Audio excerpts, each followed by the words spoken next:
Morning, Lethbridge. It's Karri, Flatla at Remax Real Estate Lethbridge for Friday Fire version of Real Estated.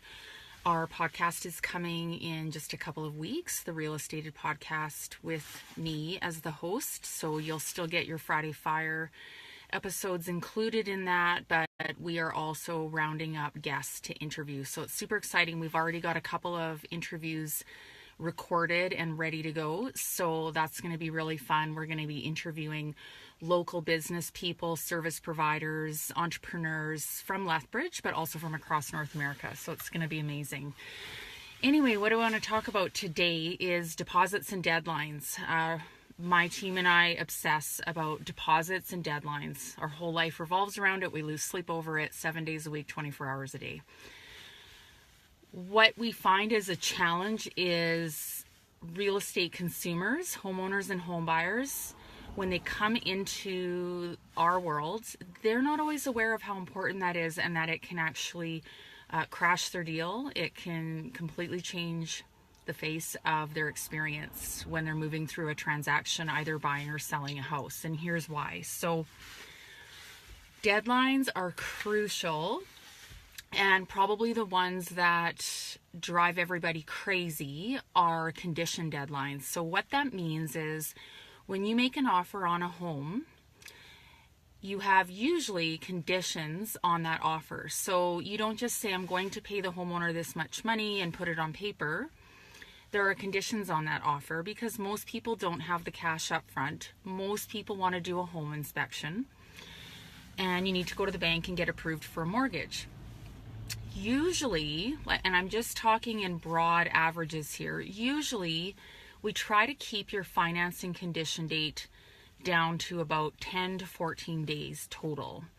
If we can get it within a week, even better. If you're the homeowner, if you're the buyer, you're going to try and get more time for your financing condition. Now, why do you need a financing condition?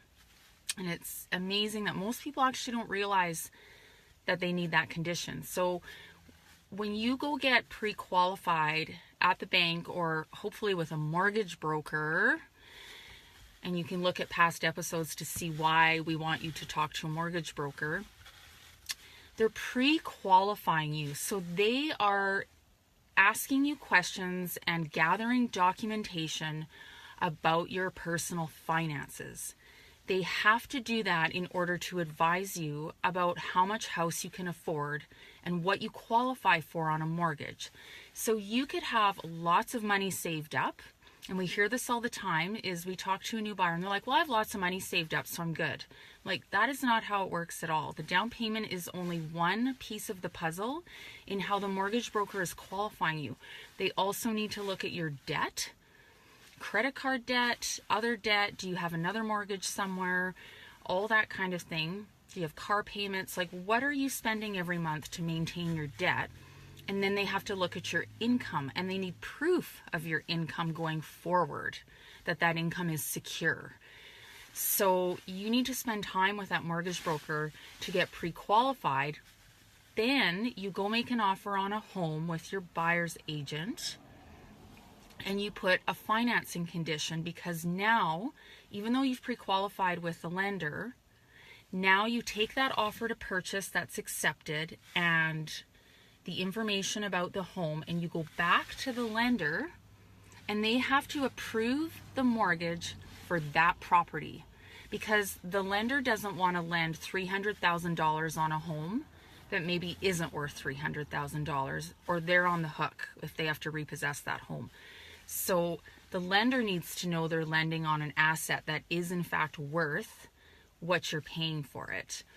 So that's why they might order an appraisal, and they do a bunch of other diligence. There might be something in the offer that they don't like. There could be problems with the real property report. I've actually seen that come up. There could be a serious defect with the home. There's lots of things that the underwriters have to look at the bank before they're just going to lend you hundreds of thousands of dollars. The problem is you only have 1 or 2 weeks for that diligence to happen with the underwriters and the mortgage people. Okay, so if you can't meet that deadline, and again, you could be like the most golden buyer ever, down payment, financially secure, but the lender still needs time after you have an accepted offer to do that diligence.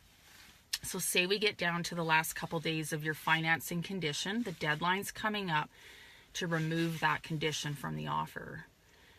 What if the lender hasn't gotten everything done yet? It happens all the time. So the better mortgage broker you have going into that home search, the better off you're going to be when it comes time to meet that financing condition. Hearts are broken all of the time over this one issue. The other thing is deposits. So a lot of people are confused about why there are deposits when they make an offer on a home. The deposit is part of the buyer's down payment, so it's cash that goes into a trust account with the real estate brokerage. It is good faith money because it signals to the homeowner that I do have cash and I am getting prepared to put a down payment on a home and fund on a home with a mortgage. So it just shows that you're getting ready. If you're only putting a $1,000 deposit on a $400,000 home, what do you think that says to the homeowner? Just think, that's all I'm going to say about that. But the second reason that you put a deposit on is because after you remove your conditions, financing, home inspection, any other conditions you have, once you remove those conditions from the offer, well before closing usually, well before possession, you now have what's considered a final sale. That contract is now fully binding and the buyer and the seller are legally obligated to move forward with that sale. That deposit sits in trust until possession day, until closing, and then the lawyers and the brokerage move that money around and everything balances out.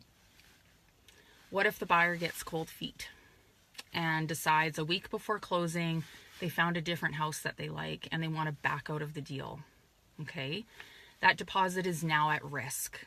So if the buyer only puts a $1,000 deposit down, some buyers might be willing to risk that.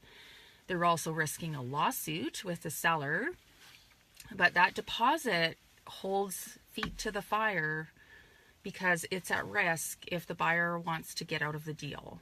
So it's really important that you look hard at that deposit when you're getting an offer on a home and when you're making an offer on a home, because it signals all kinds of things from the buyer and their ability to buy the home and their motivation and seriousness to move forward on that purchase. So deposits and deadlines are big. I just have to bring this up because people aren't aware of this happening and it's rare. We haven't ever had it happen. We do so much diligence with our lending people. We've been very fortunate, but banks will pull funding days before closing because they find something out about the buyer's finances that maybe they didn't know before, or that has changed. So the buyer goes out and racks up their credit card a week before closing or buys a truck or whatever. That now changes the buyer's financial situation and their ratios, and banks can pull funding. And now that buyer is on the hook legally to buy a home that they can't buy. They can't get a mortgage on. And that's a very bad situation. So deposits and deadlines, make sure you're really clear with your real estate agent before you enter into any kind of contractual real estate transaction. So that's our Friday Fire real estated episode for today, and I will see you next Friday. Enjoy the rain and have a terrific weekend. Bye-bye.